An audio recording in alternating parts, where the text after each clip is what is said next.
This is James from GameFront with a Dead Island Riptide exploit that will allow you to make crazy amounts of cash and level up real quick. In order to take advantage of this exploit, you need to meet two requirements. One of them, you have to complete the quest Way of Science, which is in Chapter 4. And two, you must meet and progress all the way through Miya's side quests, which include Proximity and Surplus. Miya is not very difficult to find. On the map, she's going to be slightly northeast of Paradise, which is one of the very first locations you visit on the island. Just to give you an example, I'm going to show you how to walk right up to her. I'm walking up a hill away from a downed helicopter, and I'm inside of caves. This cave has like a T-path in it. You're going to want to go north where it tees off from the straight path, and that's where you'll find Miya at.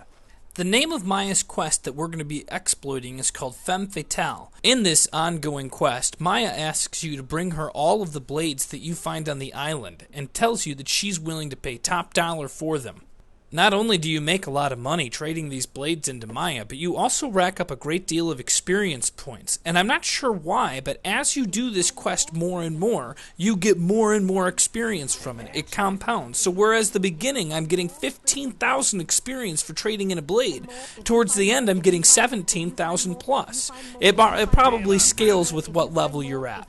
While these blades aren't ultra rare to find on the island, it takes a certain location to be able to truly exploit this mission. If you travel to Marik's Marina, you will find that 4 blades will respawn consistently inside of Jimmy's workshop. Although this is a very fast way to make experience and money, I'm not going to say it's the easiest. I hate to use the word guarding when you're talking about maggot bags, but there are a lot of zombies that are in this hut area that are going to kill you, including that sploder that was right behind me.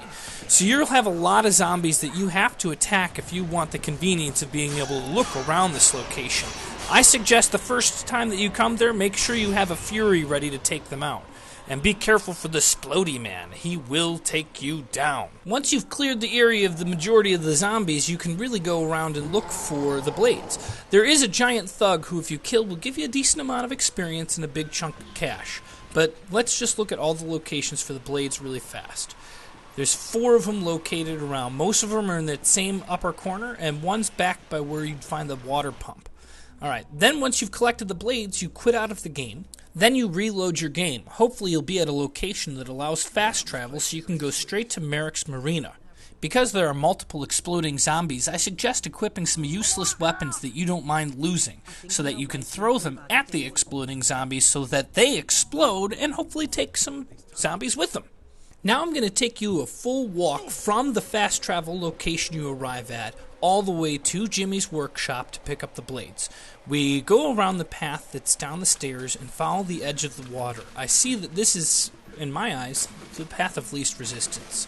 Up this ramp, you're going to notice there are a couple of exploding zombies and a spitter. The only one I feel like you really have to deal with is the exploding zombie right on the ramp. Then we're going to walk up the door, and we know that there's going to be an exploding zombie inside, so that's the first thing we deal with. For some reason, this first thing I attack him with doesn't blow him up. Don't know why. And then we go to our left and pick up the first blade. Straight ahead is a second blade. On the ground behind us is the third blade. And unfortunately, a bunch of the zombies got in. You may be able to rush around them. I don't think it's really as convenient if you spend a lot of time killing these zombies. It really bites into the time it takes to exploit this quest. And the fourth blade is right next to that water pump in the back corner. Now we can quit out and go turn in these blades. I've collected a total of 24. I've only showed me collecting, I believe, either 8 or 12. Now, because Miya doesn't have a fast travel location next to her, I find the fastest way to get to her is select her as the active quest and then quit the game. When you reload the game, it brings you right to where your active quest is, so you'll be right next to Miya. This saves even more time. The rest is easy sailing. We're at Miya. Let's take it out. We got 24 blades, and all we got to do is, as fast as we can, tap the button to give it to her. We rack up points, we rack up cash, and it's fun. But be careful. Again, I always warn this because I don't want to ruin something for somebody. If you want the experience of going through this game, which honestly, the story's pretty... Never mind.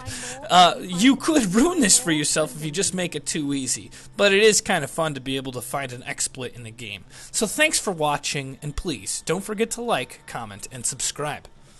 Look at who this is. Oh, what's his face? Tyronian.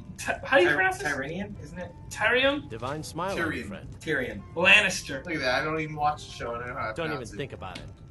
Yes. That's debatable. That's Peter Dinklage, isn't it? Yeah. So you could keep Peter Either way. Dinklage as your friend. Oh, that's cool. And here's Bronn, his bodyguard, basically. That guy's cool. So we're taking the imp with us. is he an imp? Is that his? That's his story? nickname.